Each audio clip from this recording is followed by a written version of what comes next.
Salam gözəllərim, gözəl xanımlar. Metrodan çıxıram. Bax, gözəl xanımla gedirik gəzməyə.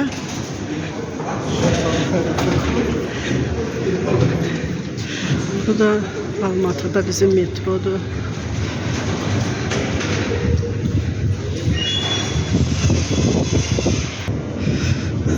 Almatı metrosunun içinden çıktım.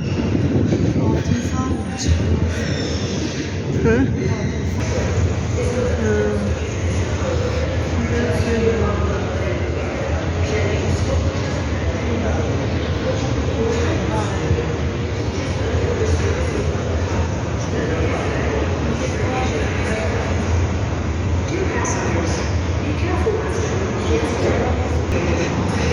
Düz çıxmadıq ha qızlar. İndi geri düşürəm.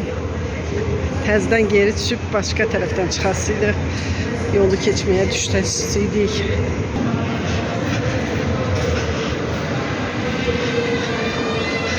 Обожаю da metro. Qışda isti, yayda sərin. Çıxdıq metrodan. Baxın nə gözəl ağaclar zad yarpaqlayır. Gözəlləşibdi. Şəhərimiz gözəlləşibdi ay qızlar.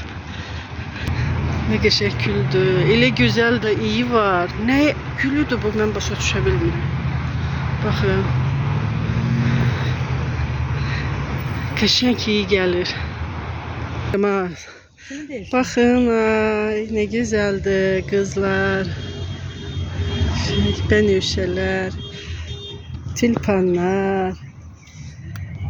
Ne varsınız? Geldik, konak geldi.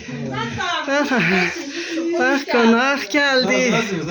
Hoş gördük, hoş gördük. Konak gelmişik bak. Konak geldi ya kızlar. Her yerde güller.